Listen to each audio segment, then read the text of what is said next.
happy to see you all here. Hi, Lucia. Hi, everyone. Hope that you are not very tired from our studies, and hope that you are going to finish your articles, because I am waiting so much for them. Coco, I'm very happy that you came, and of course, please guys, send me all the articles to my email, and I have already written my email in our chat, both in WhatsApp and also in WeChat. And today we will talk about my favorite topic. You know that it is my favorite topic because we will talk about space law, and unfortunately,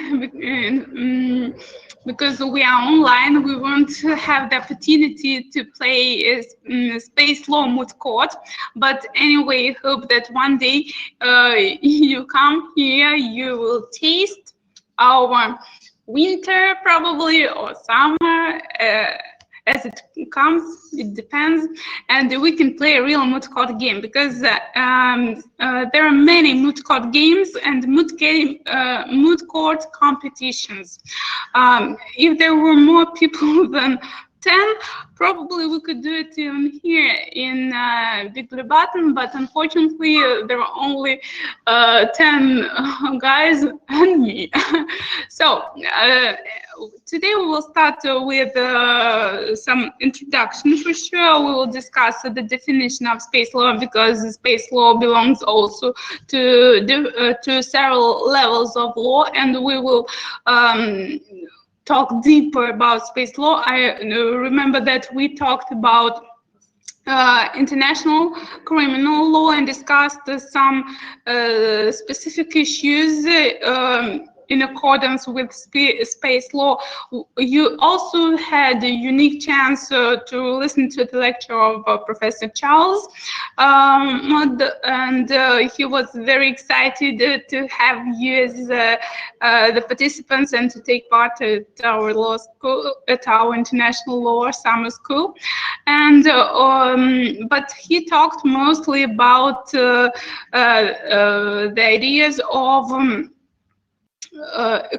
ecological problems, space debris, mining, and some other controversial questions. But I'd like to talk mostly about some specific that covers examining space law, about current legal issues, about legal issues, and of course I would like to debate. Probably I will join some group while debating. I'll divide into several groups if you don't mind, and we will have a discussion.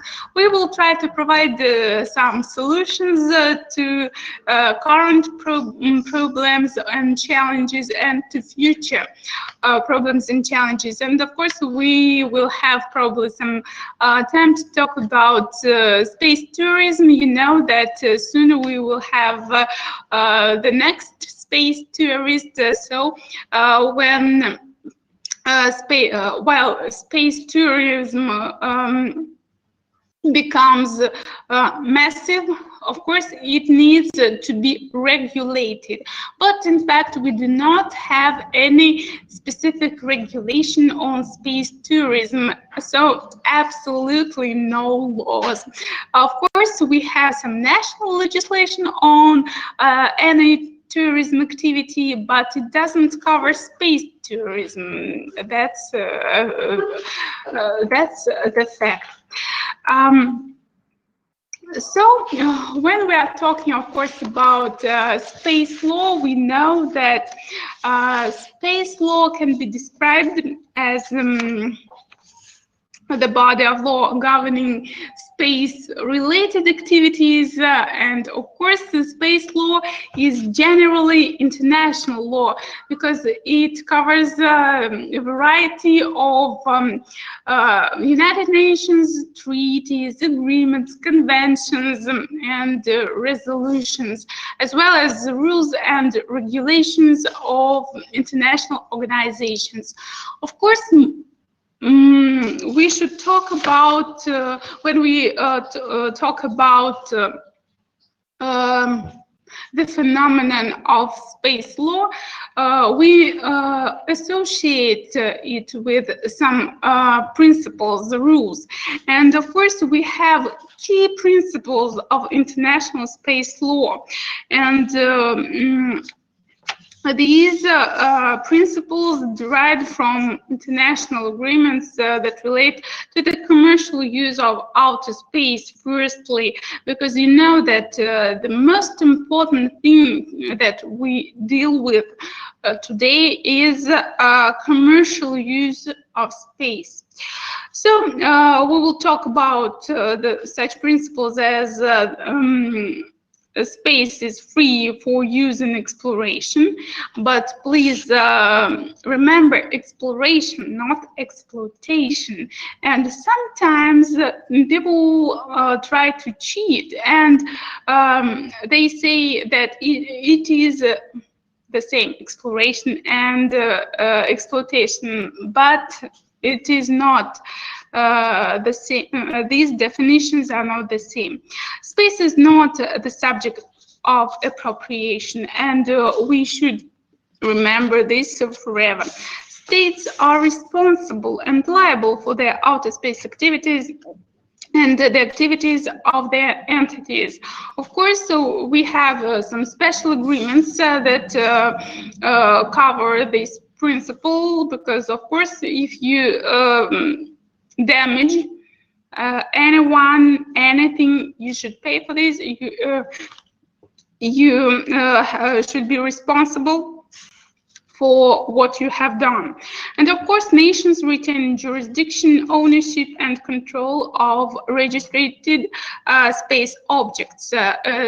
I would like to underline that every space object needs to be registered, and every launch needs to be registered, and we cannot do anything without registration. I would like to ask everyone to turn off the microphones, and if you have any question, you can just raise your hand, and I will be very happy to have a discussion for sure. So nations are to avoid harmful contamination of outer space, of course, because there is absolutely liability for damages caused on the surface of the Earth, and false liability for damages caused in outer space. So these 5 principles that we will talk, that we will go around, because they are the most important ones.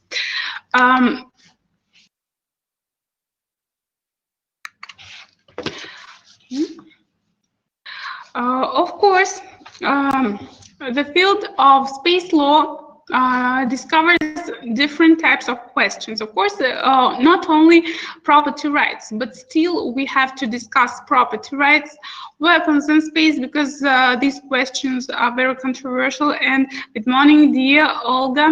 Nice to see you. Thank you. And we will discuss the problems of protection of astronauts for sure, and other matters. However, of course, space law is very young. It is a very young branch of international law, but it covers mostly national priorities, and national priorities are very important for space law, for sure. I would like to talk about the idea of and the fact who owns the moon, and who owns space. So that's very important for us. And I will try to share this video with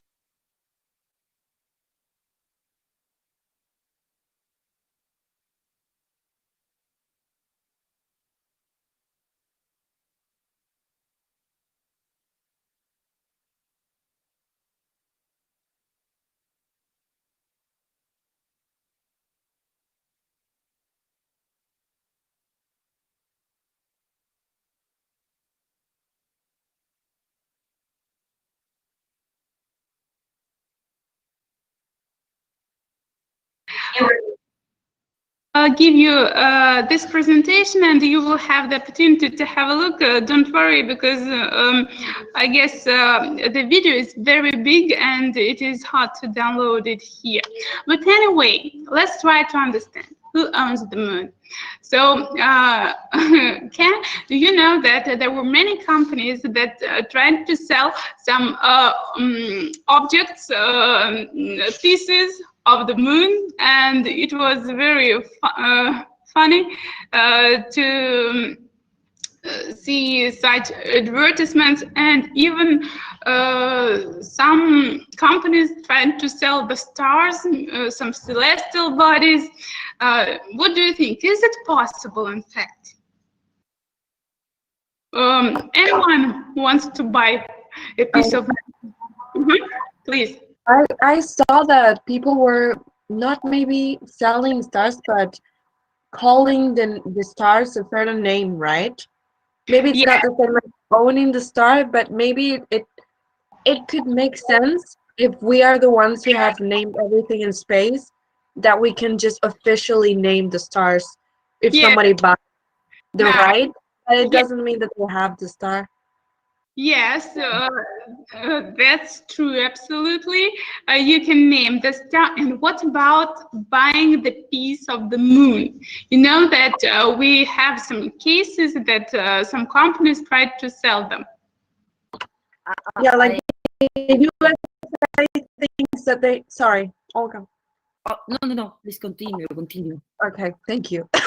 I was saying that I think the USA put their flag on the moon, so it's supposed to be theirs, but it's not really theirs. But since they have not signed the moon agreement, then they can justify it. And I believe the United States also has special regulations saying that they can exploit minerals and resources from space and even commercialize it. And Luxembourg as well. Olga, please, you can continue. They don't sign any. In example, want to put an example of something else. I always use this example. Can you buy the moon? For example, 3 and the students say no. Well, it's possible to do that. So we all use that example, but I don't know. No, Lucy is right too. Sometimes you interrupted the Olga, but everyone knows that we cannot own the moon, because why we cannot do that? It doesn't belong to us, for sure. Even whether we signed the treaty or not, we are not the owners of the moon. It doesn't belong to us, for sure. That's why we cannot do that. So anyway, when we are talking about the United Nations and the Outer Space Treaty, we should talk for sure about corpus. That is that has created 5 sets of principles to support these treaties, and corpus was established, you see, when in the second part of the 20th century. So the space law branch is very young, because it took place in the second part of the 20th century. And of course, as you remember, I put some materials provided by the United Nations Office of Space Affairs, UNUSA. It is from the legal department, because sometimes they provide very interesting ideas for us, and we can discuss the ways of developing, for example, space law according to these ideas. And of course, corpus includes spacefaring nations, as they call it, space countries. Of course, more than 77 countries it includes. And of course, this is the force behind 5 treaties and 5 principles that govern much of space exploration, for sure. And we will talk about them because they are very necessary. These treaties do not have the full regulation. In fact, we have already discussed yesterday that some space nations haven't signed these treaties anyway. But still, we should remember that anyway, space is free, because space activities must be for the benefit for all nations and humans. So, of course, as we have already talked, no one owns the moon. I guess in every country, in every constitution, there is the principle according to which all natural resources belong to the nation itself. For example, we have this point in our constitution. I guess all the constitutions have this point, because the nation is on the first, and then everything, then all the others. Nuclear weapons and other weapons are not allowed, for sure. In other words, peace is the only acceptable use of outer space locations. But I hope that I will have some time. I will try to do it and to show you the main challenge, because many companies try to explore some celestial bodies for producing some resources, energy resources, helium, and some others, to use it in different ways. And of course, it is very dangerous for us, because they can use it even for weapons, even when we don't know that they are going to use it for weapons. That's why we are talking about commercial activities provided in outer space. Of course, individual nation states are responsible for any damage, because we remember about responsibility of all governmental and non-governmental organizations. And of course, all the states should avoid harmful contamination due to space activities. That's very important for us. And here are the main, the first 4 main agreements. The risk agreement, it tells us about assistance during an unintended landing, or when the astronauts need protection, need some help, emergency help. The Liability Convention about the considerations if a space object causes damage or loss to human life. And I will give you some example about this convention. For example, not long ago, I guess in 2017, there was some case when China damaged some Russian when a Chinese satellite damaged our satellite, Russian satellite. It was without anything. Something happened with the technique, and of course there were no any trials, because of course we are friends. But anyway, China provided the assistance, and of course paid for the damage, because it doesn't matter how it happened. It doesn't matter whether they could predict anything or not. The only one point that matters is whom this satellite belongs. So this was providing money for damage without mens rea. We know that we should pay when, for example, someone provides harm when he has mens rea. But here they didn't have mens rea, but they paid. And the Moon Agreement, you see, and this Moon Agreement is very important for sure, as we discussed yesterday, because it gives more detail on the Outer Space Treaty for property rights and usage of the Moon and other celestial bodies for sure.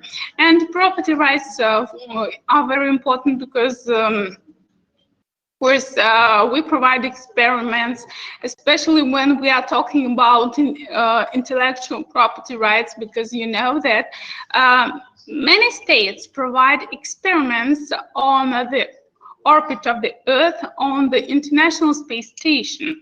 And of course, they get some results. And these results, of course, should be registered. And they do it. Anyway, the legislation covers only national part, covers only the state position, but they are not on the Earth.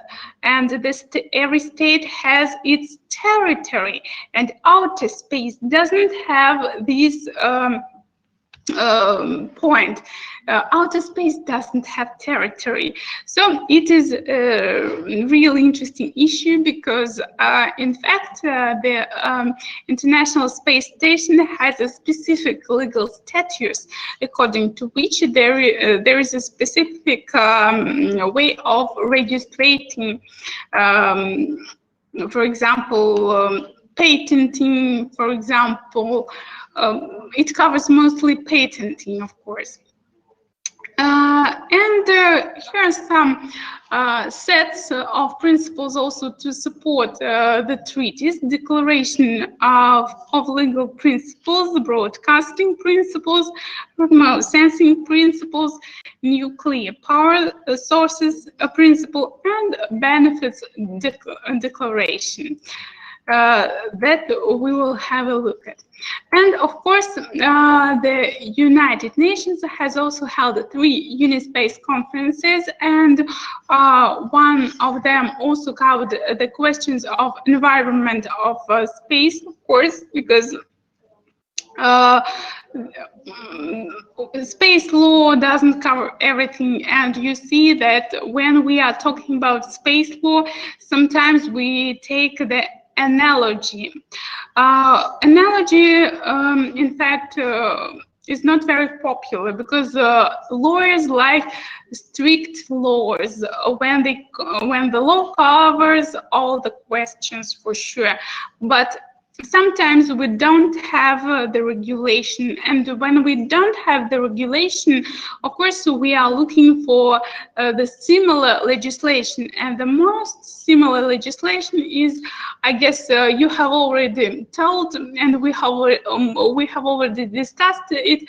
The most similar legislation is the Arctic legislation, Antarctic legislation, sea legislation.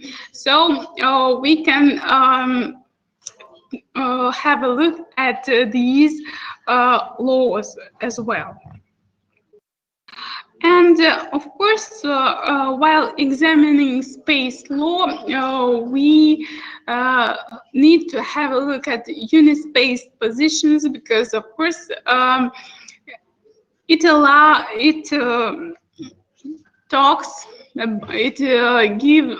it gives us an opportunity to understand the progress of space exploration, of ways of communication, international cooperation, and so on. And one of the, I guess, that's not the last one. In 2018, I didn't put the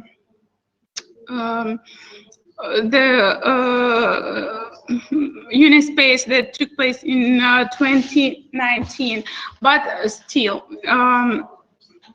it was. We have several major debates talking about space law. The first debate is access to space.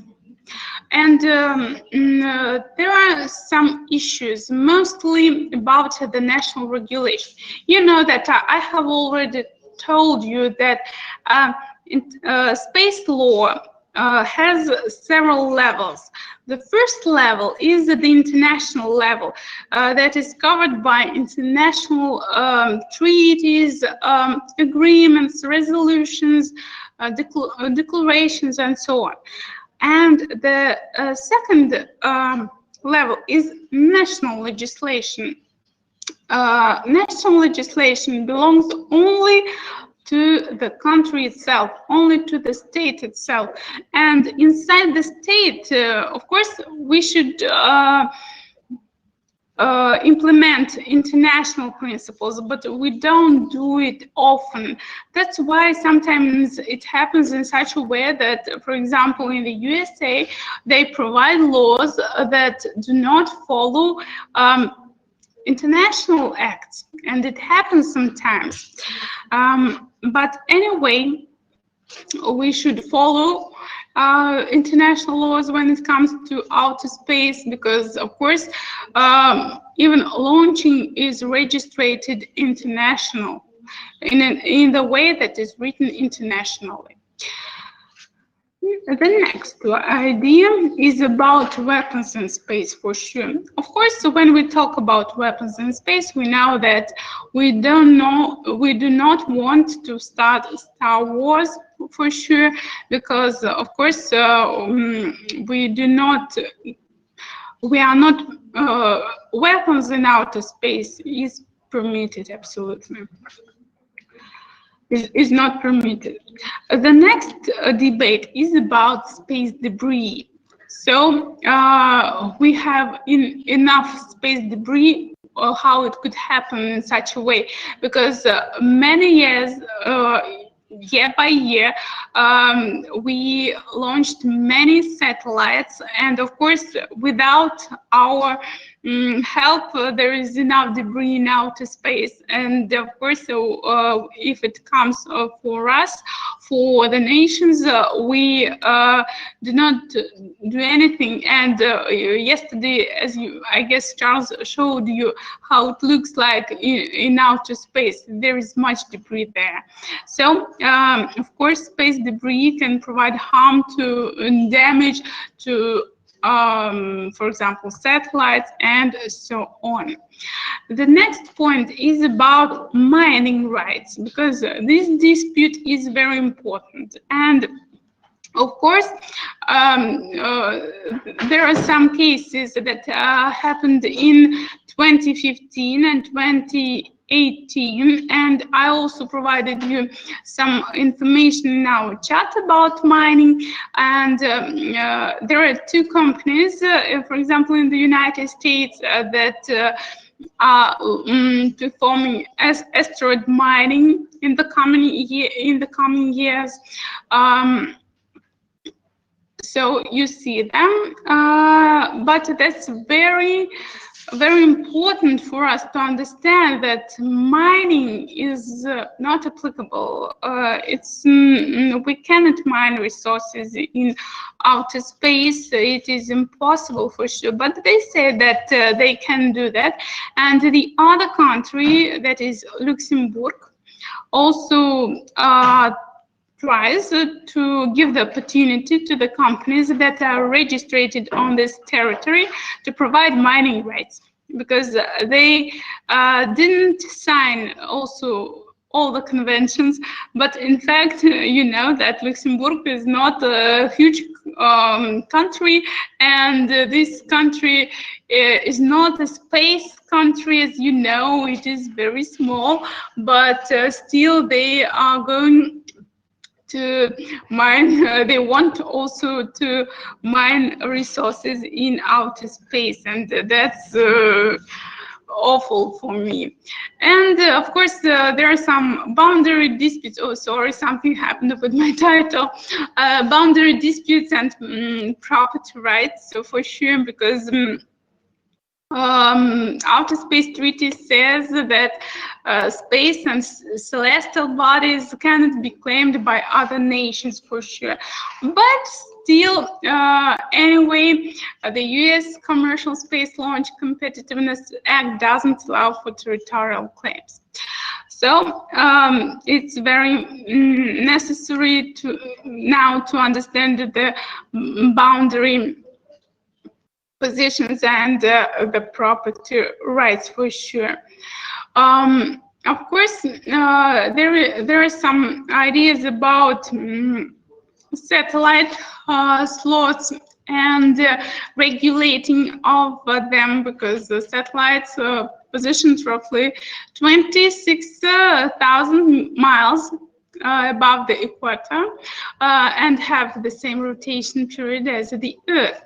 So we need no other regulation, only the Outer Space Treaty, which was largely ignored due to how property claims are handled. That's why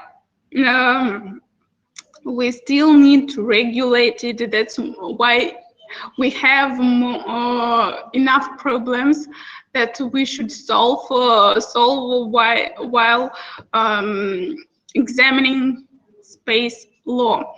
And of course, we need cooperation, international cooperation, because nations should work all together. You know that there are many agreements between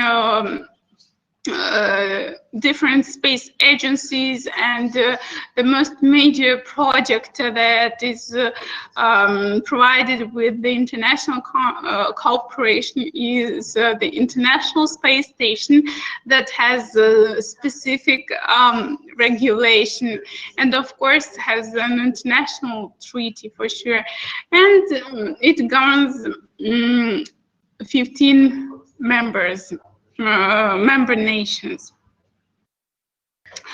And I would like to probably make something like a small discussion with you, not to bore you with my ideas of too many problems in space, in outer space. That's why I'd like to share with you the background of the problem that is covered here, and probably you would like to discuss. I will put it into our chat for sure, and I guess we will have a discussion. One moment, please.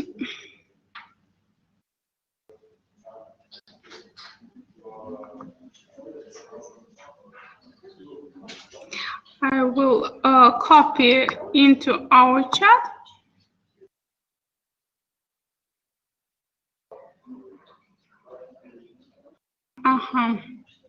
I will copy into our chat only the background, because on the other slide you can see both ideas. So I'll put it in our chat.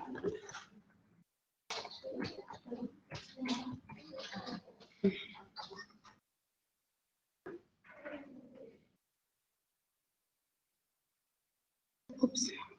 Sorry.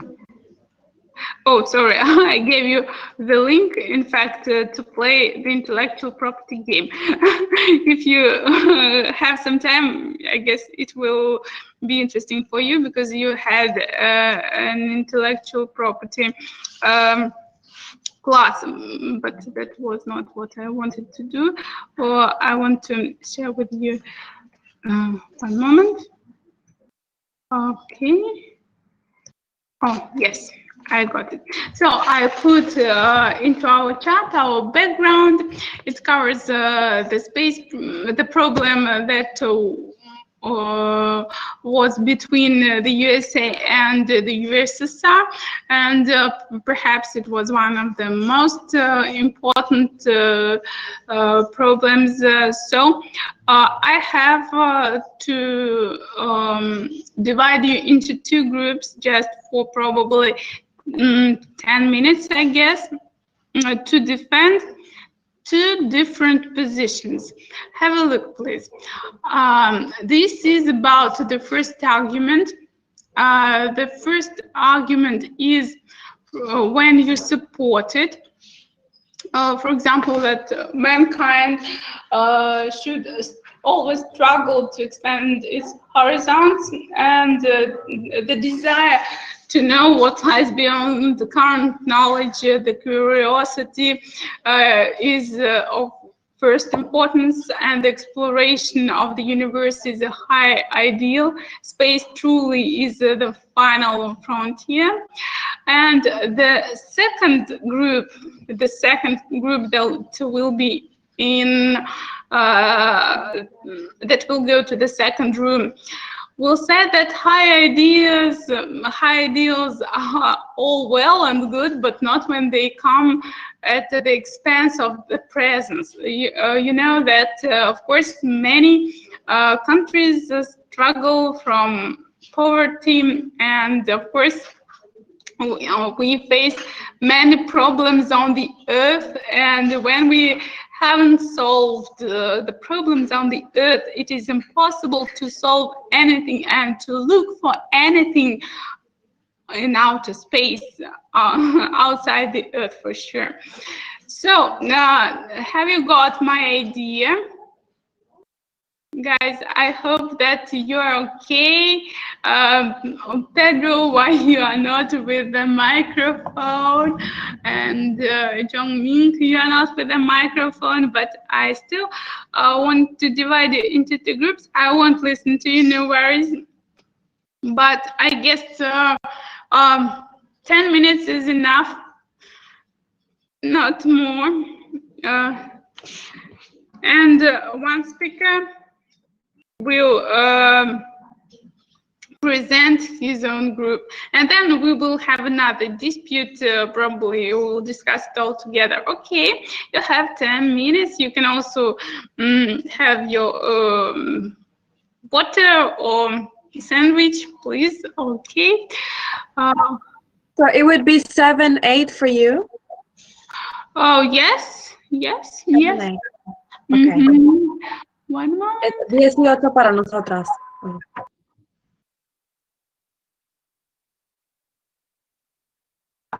Dije que nos está dando un break hasta las 18. ¿Qué? No te escucho, pero hasta las 18. Resolver el caso. Sí. We're on a break now, right? Until... Yes, so while discussing, I am going to make the groups for you. Yes, you are in groups already, I guess, right? Have I created them? Yes.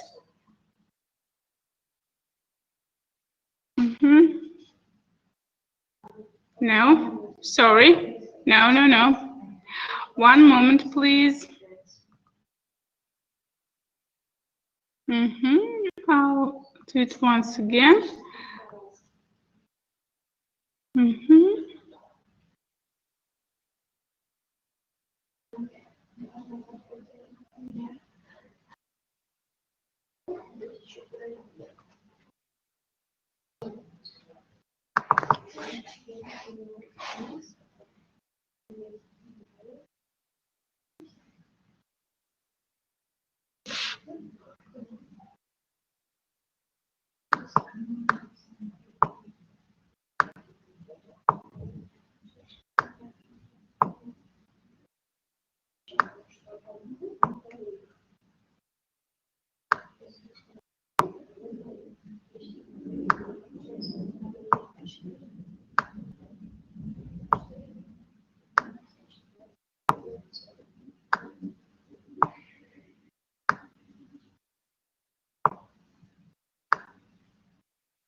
So here they are.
Girls, are you in groups?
Guys, thank you for coming back.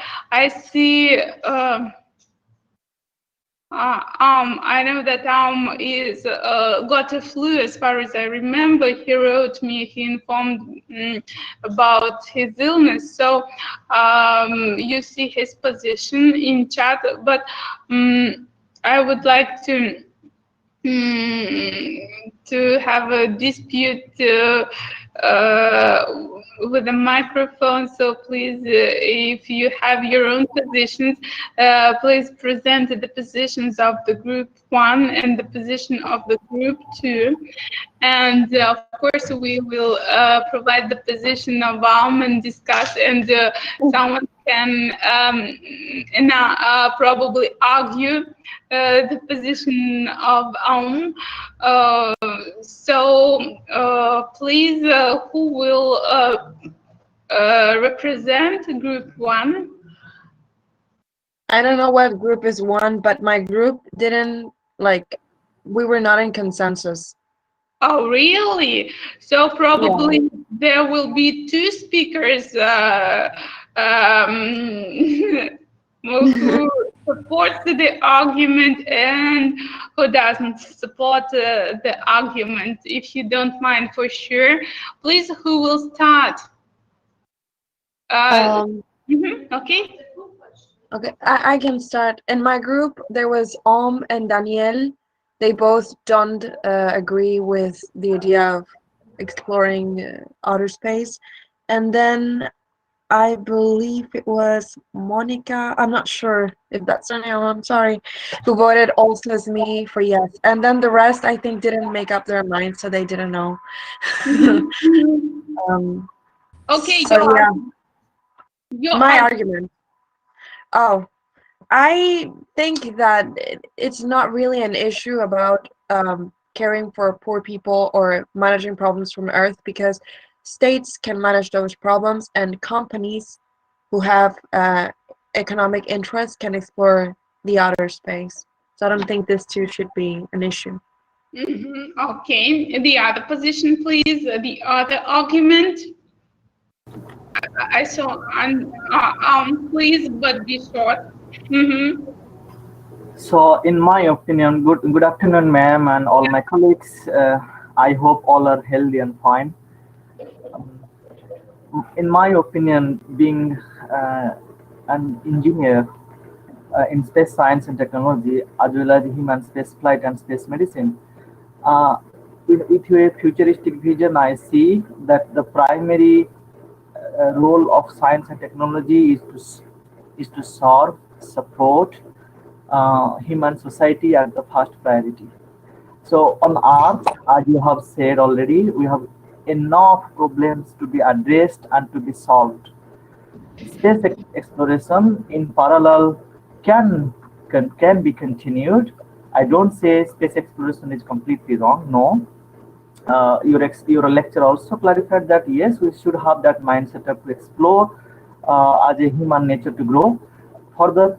So, but that can be done with a joint initiative like International Space Station. In this kind of project, what happened? That joint initiative bring people together, bring countries together with a confidence, and that can minimize many space power race-based problems. And my opinion is let's invest all the resources to solve the problems on the Earth at first priority. In parallel, we can do joint initiative under United Nations guidelines or joint initiative by intercontinental joint project like International Space Station. Okay, I understood. Okay, thank you. Thank you very much. Sorry for Madam, one point, madam. Let me permit, ma'am, one point. Because if we see from 1962 Cuba crisis, there are Cold War. The big power out of P5 countries, Russia and US, are the giant. We can say the giant in space power. But even though since 1962 up to Soviet Union collapse 1990s till today, they, in spite of all kind of differences and diversified mentalities, they are still togetherly working for space project in International Space Station. That is a very good gesture. That how can we bring people together with a common interest? So we understand. Thank you very much. And the other position, please. I see that there is the representatives, Harriel and Pedro, right? Please, I see that Monica is supporting you. Please, guys, go on.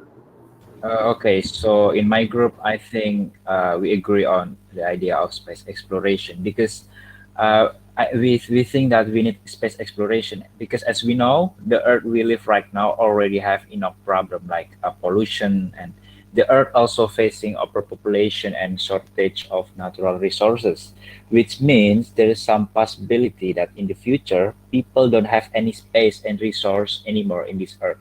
That's why we need space exploration for the sake of humanity and our future generation. Thank you. Thank you very much. Please, Pedro, you can join. Hario, if you have something to add, probably. Pedro, when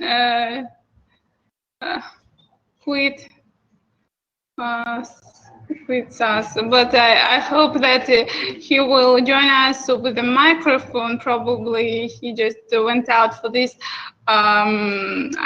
idea, right? Yes.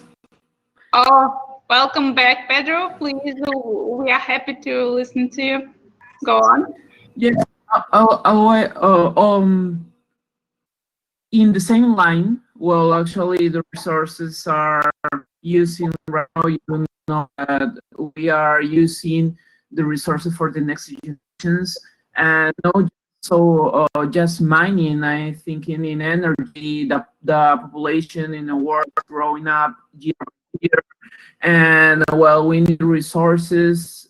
There is resources out there, and I am well. Actually, this topic is beginning, and it's going to have many discussions about the exploration and exploitation of resources, not just for the public institutions or government, because Oh, Pedro, what happened on the most interesting point? You stopped. Oh, I guess something with your microphone, probably.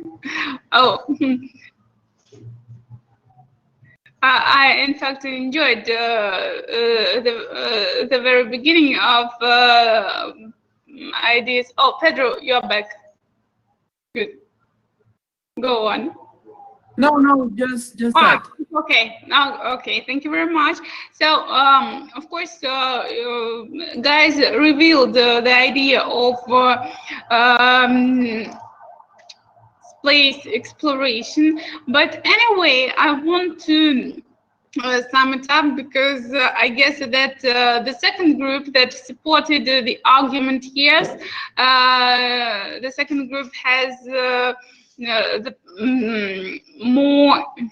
has an easier position, I can say in such a way, yes, because it is hard to defend the hypothesis, no, that space exploration is not good.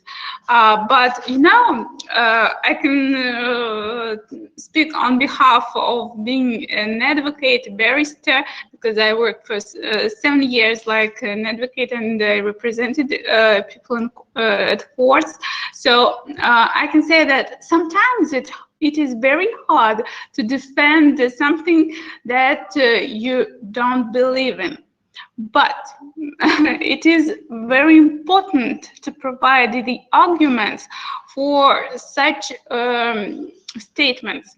I guess that the argument, the position of the first group was quite complicated, because it's hard to say no for developing, for development, for global challenges. Of course, we know that space exploration provides great achievements for us, for our medicine technologies, for our even all of us remember that telephone is also came from outer space, telephone technologies, because firstly such connection was used only in space, satellite connection, and even we use it now when people go to deep forests, to jungles.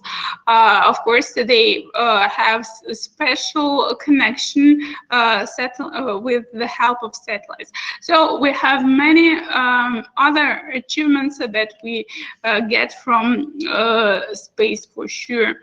There are many other arguments. I don't want you anymore to divide into groups, not to lose time, but here you can see other ideas of positions of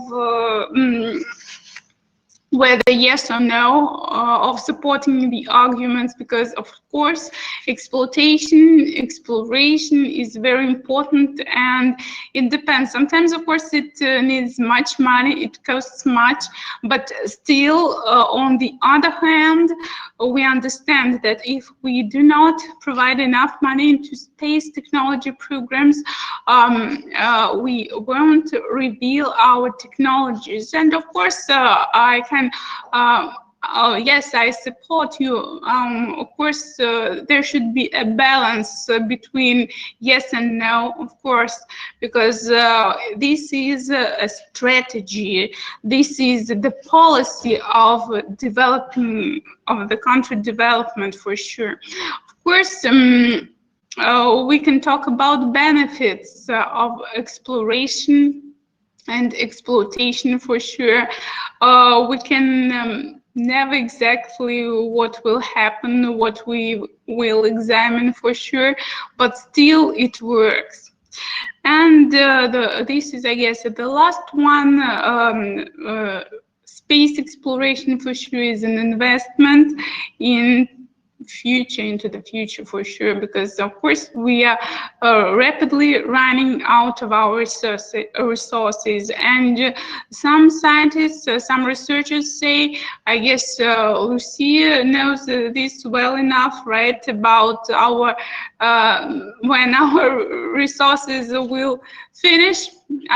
Researchers say in 50 years. About oil, for example, we have more gas. I don't remember how much time we need to see that it is finished, but still. Also, I think we should consider the fact that every time we are more focused in getting renewable energies and like solar energy and all these new types, and this require for minerals to function. So, Yeah. you know, with all this passion of electric cars and such, we will need more and more mineral resources. Yeah, absolutely right. And of course, we try to look for them, but still do have many electric cars. You know, at my university, I saw only one electric car. Our university is more than 15,000 students, more than 3,000 professors, and only one electric car that I have ever seen here. And my colleague, you know, he's from the international department as well. So he's looking for remaining our Earth in a good state.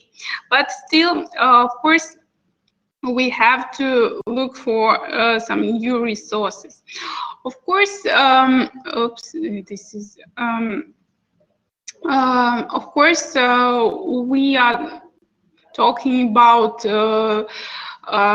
humankind, about primary goals of space law, that is to ensure a rational, responsible approach to the exploration and use of outer space, because the only beneficial should be humankind, the nations. And we will discuss the areas of space law, as I have already told, that there is the area of international law and domestic, or sometimes we call it national law.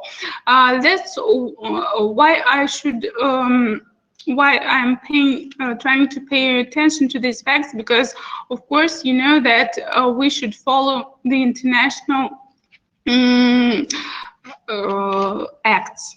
Even, of course, we know that some countries do not want to do that, but still we are living in one world, and it is very necessary to do this. Otherwise, we will lose everything, because, of course, arms sometimes are not controlled, and they have to be controlled by the treaties. And, of course, sometimes treaty provisions are often become the subject to self-serving interpretations, and that frightens, in fact, because we can lose stability that we have these years. And this table, I tried to show you in this table the main treaties, principles, and agreements. I'm sorry that probably it is in small letters, but I tried to put everything here to make us understand about the main sources of space law that we have now. In fact, it is one of the smallest branches of law, because there are not so many sources. And the main treaties, 5 treaties, 5 principles, as you see, and many other agreements. And of course, we will tell about international telecommunication constitution and conventions, because it is all about Inter-Sputnik, and Inter-Sputnik is an international organization, and it has its official flag in Moscow, and the main idea of this company is to sell, to provide the broadcasting rights using the satellites. So that's, and of course, it provides the opportunity for satellites launching for other countries as well. I have some information about Intersputnik for sure, because we got acquainted with the head of the legal department of this organization. That's why we are trying to keep in touch to discuss some issues and to get some ideas all together. Space legislation, of course, we have to talk about it regarding to military activities, and of course here you can find some ideas that are discussed in Outer Space Treaty in some articles, and I won't read them. You will have a look because it takes enough time, but here you can see that all the main principles are discussed in Outer Space Treaty. One of the most important positions talks about international liability for sure, for damage caused by the country's space objects. That's very important. And the position, yes, Lucia. I was going to ask if that's related to space debris. Yes, absolutely. That's very important because there is enough space debris in outer space. The next point is here I tried to show the principles in this table. You see they are very small, but still you can compare, and probably they can help you to understand better the cooperation of the treaties, agreements with principles, specific articles of these legal acts. And here I provide some remarks to explain the main ideas of these principles. Of course, there were several initiatives that United Nations provided. Firstly, it is about the limitation, because we have airspace for sure, and we have air legislation, as we have already talked. And of course, there are some organizations that are established by the United Nations, like ICAO, UNESCO, International Telecommunication Union, that also provide some legal acts about space law. And we have already talked about COPUS, Committee on the Peaceful Uses of Outer Space, that provides its declarations, and we can read them and we can download them. And of course, it declared, the United Nations declared that outer space and celestial bodies were free for exploration and use by all states in conformity with the international law. Of course, the agreement on the risk of astronauts, the return of astronauts, and the return of objects launched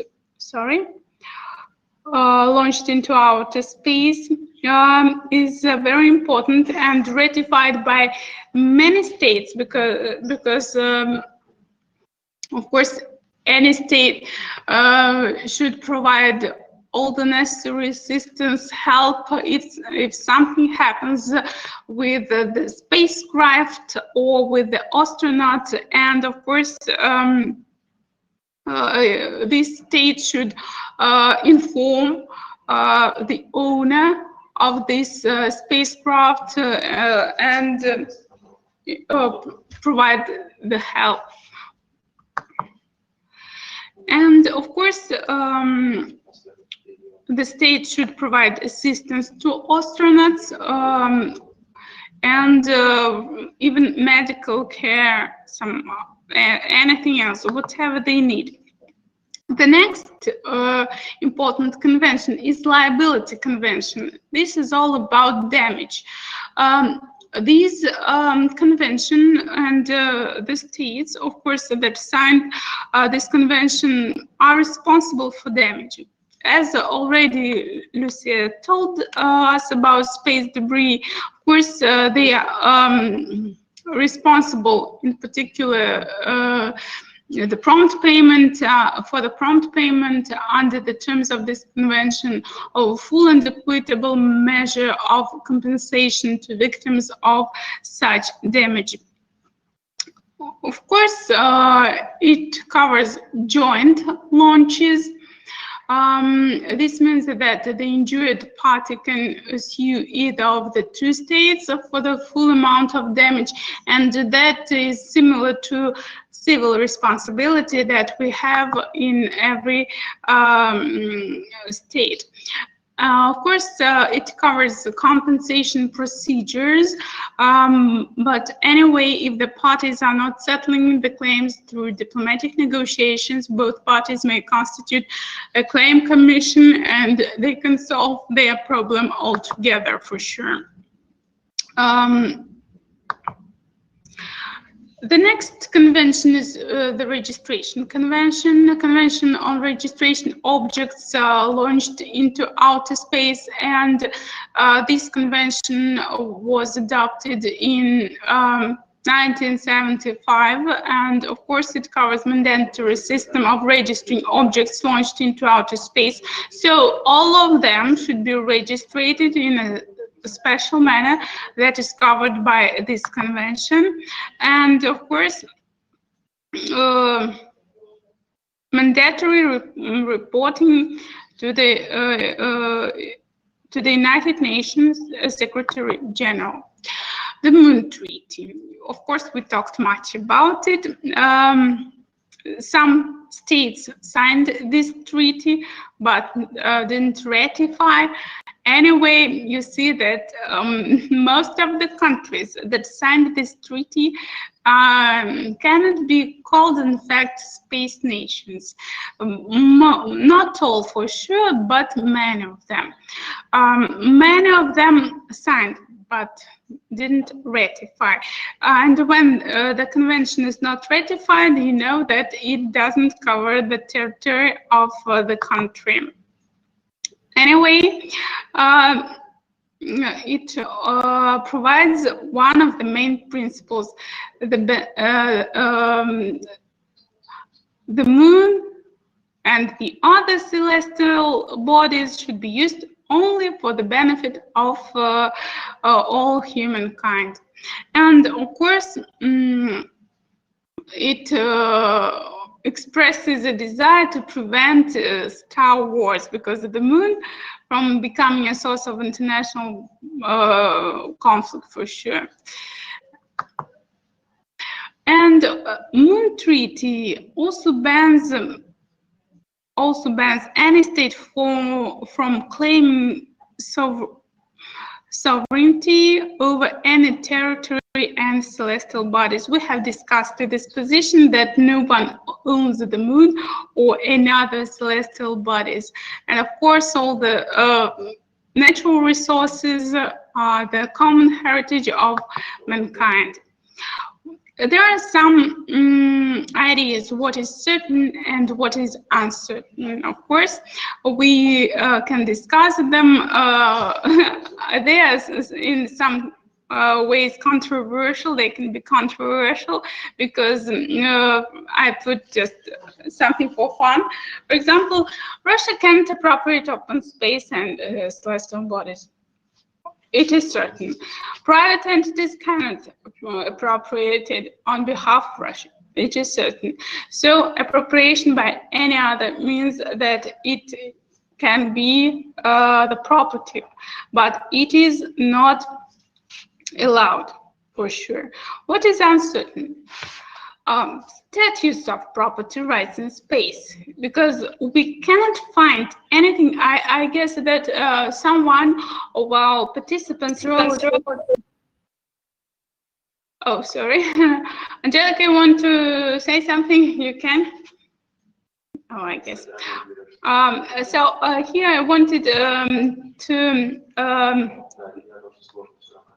underline that one of the participants also chose the topic about property rights. And in fact, property rights are not described in the treaties that we are talking about. And property rights are not described, for example, in outer space treaty, because here we can find only the ideas that neither prohibits nor allows relevant State Department cable, don't raise commercial use of the moon, and pray the Soviets are smart enough not to raise it either.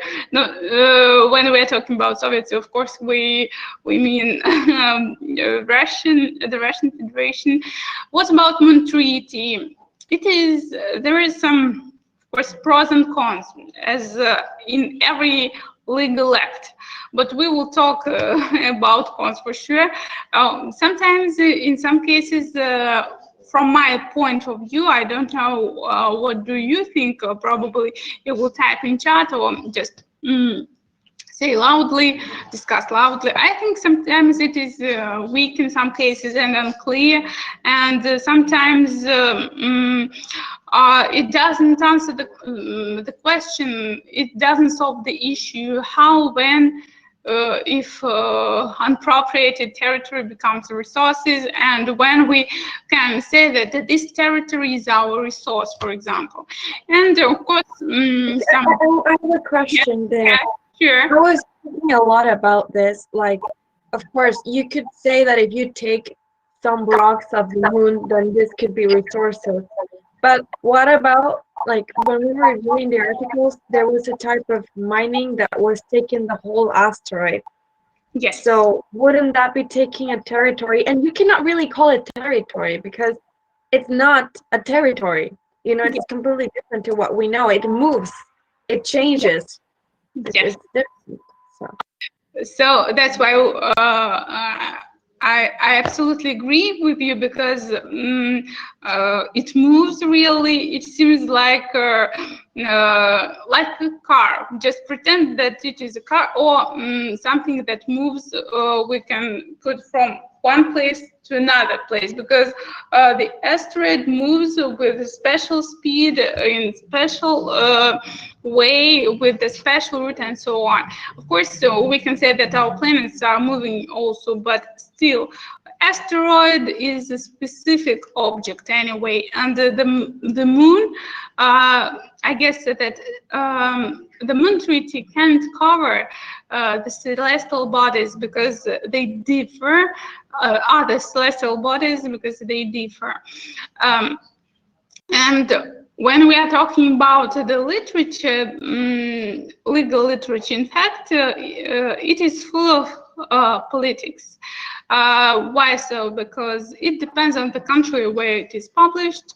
It depends on the views of the politician, of the state bodies, what policy they provide. And in fact, it is very important to be, to stay cold, not to turn into discussion, but to look at everything in a proper way. That's very important for us. And the main fact is that there are no clarifying international court decisions about space law cases. We didn't have any trials.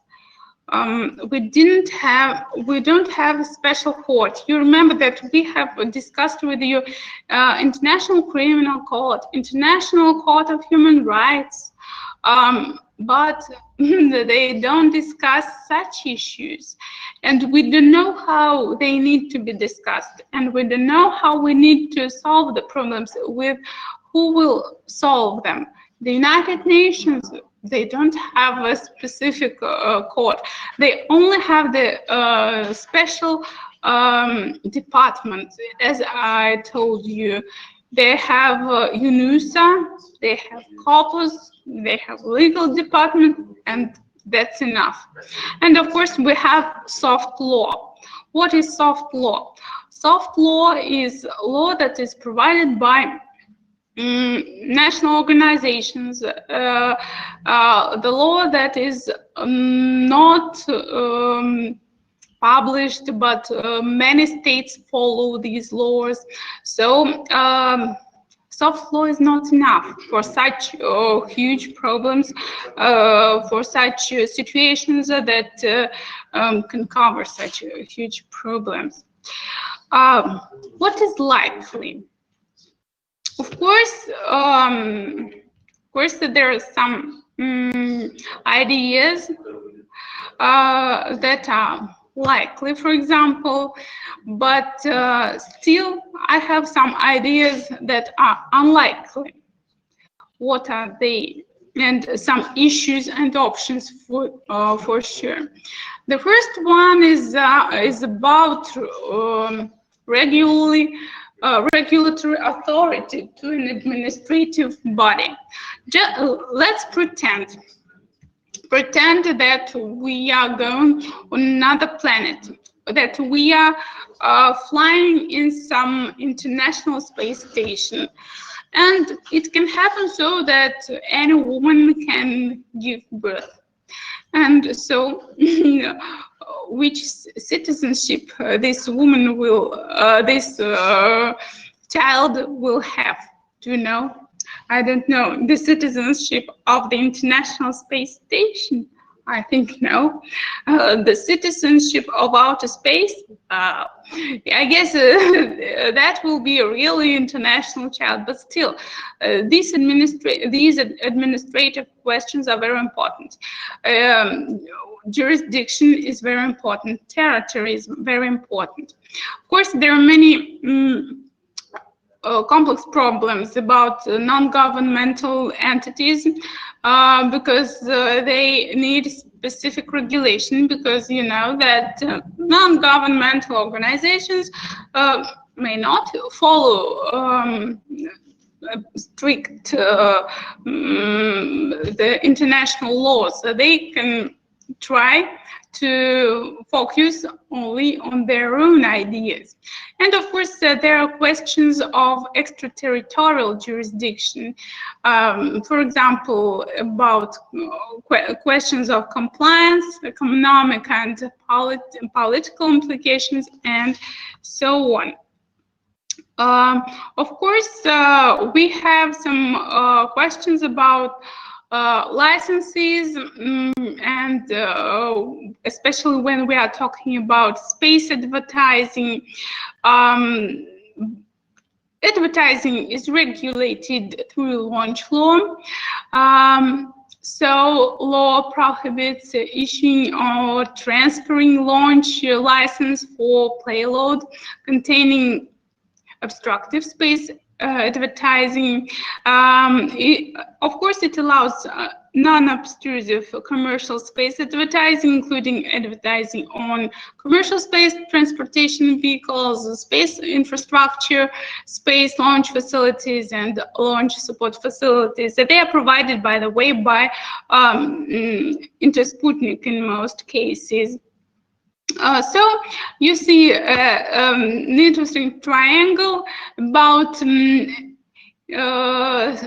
model for your consideration, probably the idea of self-interest, law, and politics, how it could be described. I guess every country faces this challenge, and this model, of course, is very important, because we need to find the real balance, because of course every country is looking for its own benefit, but it doesn't look for the others.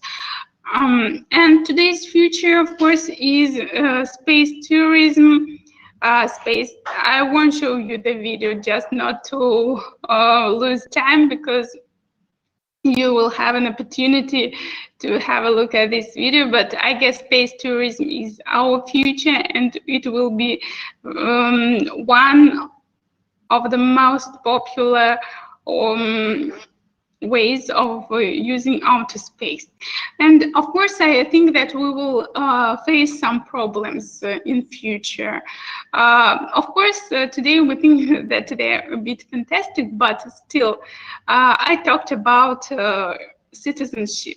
So just pretend human settlement of outer space in terms of jurisdiction, commercialization, governance. These questions are discussable. Just if we establish a permanent habitat on the lunar or Martian surface, how will we live there? I don't know, in fact. That will be we will face these problems. And of course, we have another question that might arise is how to determine which country is eligible to enforce its jurisdiction over the extraterrestrial settlement. So these questions have no answer today, because international law doesn't cover this problem, because we 50 years ago or 70 years ago, we couldn't imagine these ideas. I guess that these questions are among the most popular. Of course, we can provide some solutions, probably, but these solutions are very, I can't say that they are right, absolutely right, and I'm not looking for the right solution, because I guess they're impossible for now. But still, here you can have a look. For example, for settlements, how can they be constructed by a single governmental body and private entities, or for example, how we can provide citizenship in space models and so on. So the situation differs, and the ways of solution also. And of course, we can take as example, as one of the examples, the International Space Station, that is comprised of various models that belong to different countries. But it is easier when you have a space station. It is a specific territory that is covered, that is divided by the between the countries by the agreement, for sure. And of course, we can put any legal criteria on appropriation. Of course, we should look for legal regulation of any incidents, of course, because that will happen in outer space while providing citizenship to any new territory, on any new territory, of course. Of course, some researchers say that there should be a space code of conduct. But I guess that for this time it is not possible, because not all the countries are ready. As you see, not all the countries signed the international treaties. We do not have the regulation of major crimes and some complicated cases of liability that are not covered in, anywhere. So when we don't have liability, we cannot do anything, because all the countries will think that I can do whatever I want, but that's impossible, in fact, and that's very dangerous for all of us. First, we have the issue of commercialization of outer space, and that is of crucial importance, as you see. Of course, we should think about exploration and development of outer space mostly by private companies, because they are in order to invent new technologies, and they are looking for recognition of the right of ownership, and that's that's one of the things that should be discussed. And the main principles, of course, should be discovered in other documents, of course, because they should have effectiveness of using them. And of course, the good news is that government and private companies can actually possess what they gain from outer space via mining or processing, just like the legal regime for mining and fishery in high seas and oceans. So we can take these ideas and put into space law legislation. About some ideas about limitations for sure, and of course we should find some new pathways and commercial exchanges. I will be fast because I have just several minutes. Administrative legal regime, and here you can find some solutions. And I would like to just no time, but enough to speak about. I would like you to show the challenges that we are facing right now. One moment, please. I will take only several minutes, I hope so, because they are all about challenges and that we have too much information, in fact, but this information is very important for our activities in space.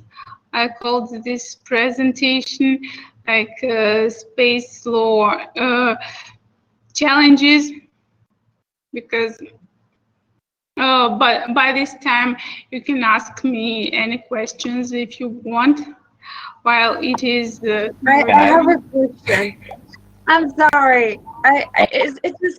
It's actually a silly question, but I have it, which is, yeah. If everything is advancing quickly and we have so many ideas and treaties, why hasn't the man been to space again in a while, like in many years? Oh yes, and please hurry up. You also Okay. have. So I want to ask a question. I'm curious about this for a long time. So maybe if some company like Elon Musk with his SpaceX come to planet Mars and build settlement or colony there.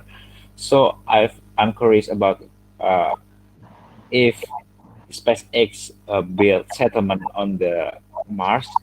So it's belong to whom? Like the settlement belong to whom? Like all of humanity or just SpaceX? Thank you.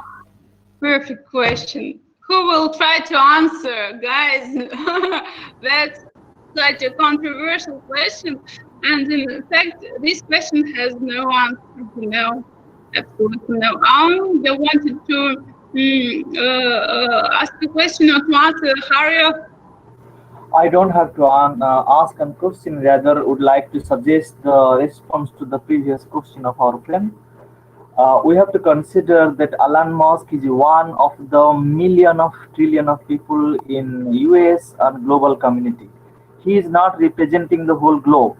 He has power, he has money, and he uses it in a righteous way for a futuristic vision. That is not the whole declaration for the whole world, and he has no authoritarian to detect for any person who is go to space or space tourism or space settlement. It is a just futuristic concept, not to be materialized, because be careful, person who go to moon or Mars, that is a suicidal, one directional, one way motion. You have no guarantee you can come. It's not fun. You may go, but there is no guarantee you will come back. So it is not a realistic scenario what can Elon Musk say, whatever. That is a futuristic concept only, not a law or not a binding or not for a whole trillion people of the globe. He's not representing even if US. He's just a manager. He's managing optimally, and in a country like US, where there are a lot of innovations and a lot of managing skills. So he is just managing, using the available resources to manage things optimally. That's all. Okay, thank you very much. Of course, it is. It seems like it seems fantastic, futuristically, but still, we have to think about even ambitious plans. For example, to build new space infrastructures, transport systems, space probes.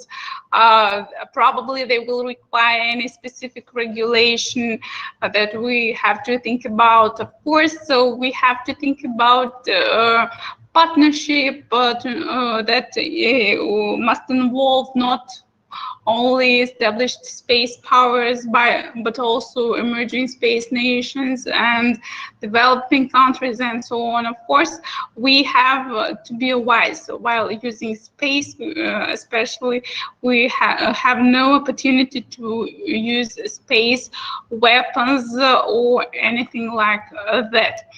And of course, the moon and the other celestial bodies such as Mars and asteroids, they contain some resources that are scarce or non-existent on Earth, such as isotope helium-3 or useful metals like nickel and aurum, platinum, and of course recent studies, they estimated that the value of each asteroid could be somewhere in the trillions of dollars or higher.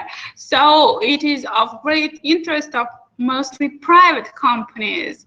And thus, of course, with no surprise that we witness the enticement of the private sector of these profitable future prospects, even more so now that the technology to reach or mine outer space is about to become available. That's why we have to think about it.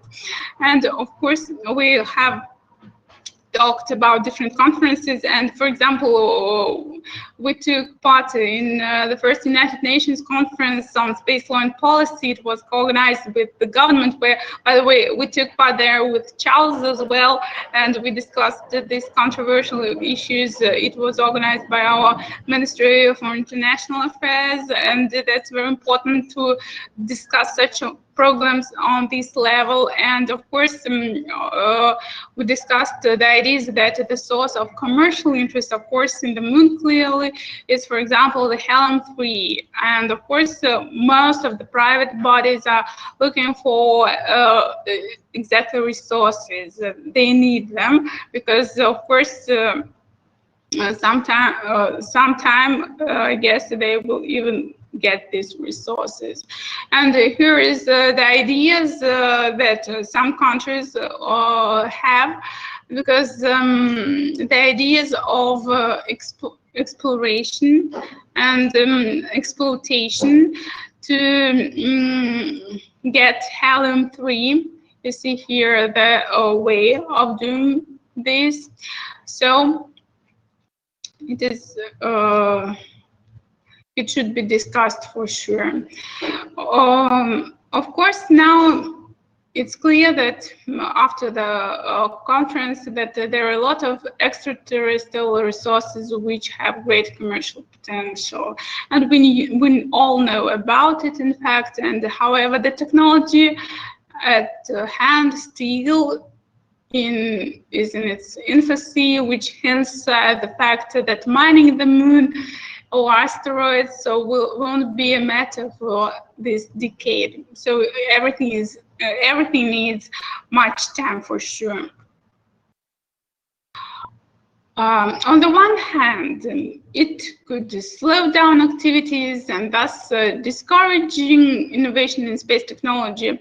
Looking at the current evaluations in the space sector, this is currently not the case. On the other hand, it could create an uncontrolled environment for space activities, which would be worse. So, of course, the unique ecosystem of space could be in danger of getting harmed, and there could be a case of neo-colonization where only spacefaring nations would enjoy the fruits of outer space. So we should be very careful in space exploration. Guys, I'm sorry that I know that the cultural program has already begun. If you have any questions, please, you're very welcome.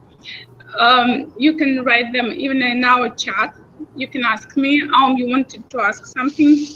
Madam, I think I just opine. I'm not sure, but I'm opining that private companies are not feasible in every country like US. But what is the biggest advantage of private ventures? That they are state regulated for sure. But one of the biggest advantage that they enjoy the state regulation, at the same time some freedom, that in private venture a lot of bureaucracy is minimized.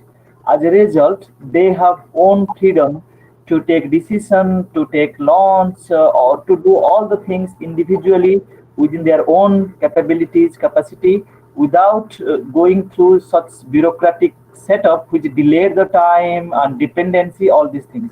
That's why they are more successful and advanced with respect to time compared to the state bodies. But of course, I support in every country should have people like Elon Musk. It's a very good example for other countries. To people like private people should come forward to take initiative. It's a very good competitive scenario between government versus private sector. But there is but at the same time, every opportunity has its own risk to be dealt with. So if Elon Musk has some problem in space, then who will be accountable? That will be a very, very big disputable dispute. We have talked about it. That's the problem of liability for private companies, because in our treaties we can see only the liability for state bodies, but for states exactly, but not for anyone else, not for private bodies, private companies. Okay, guys, if there are no questions, I don't see any. Thank you very much for your feedback. I also want to ask you to write your feedbacks. Thank you very much, dear Olga, because we need them, in fact, because we want to make your classes interesting, to inspire you, and so on. Thank you very much, guys. I wish you a perfect cultural program. I am in touch. I'm still in touch with you. Sorry, probably I was a bit boring, just after the previous lecture, because we had before you the other lecture for 2 hours, and it was a bit tough. So I hope that you enjoyed our studies, and I'm waiting for your wonderful articles. Some guys already sent them. I'm waiting for yours. Probably, if I hope that we will get them, the articles that are written with me. Please give me some more time because I'm like all day, all night. That's a bit hard for me sometimes. Thank you very much, Olga. Thank you. Hope, dear guys, I wish you health, good luck, nice cultural program. You will have a perfect walk along one of the most beautiful streets in our city. So, goodbye, good luck, stay healthy, bye-bye.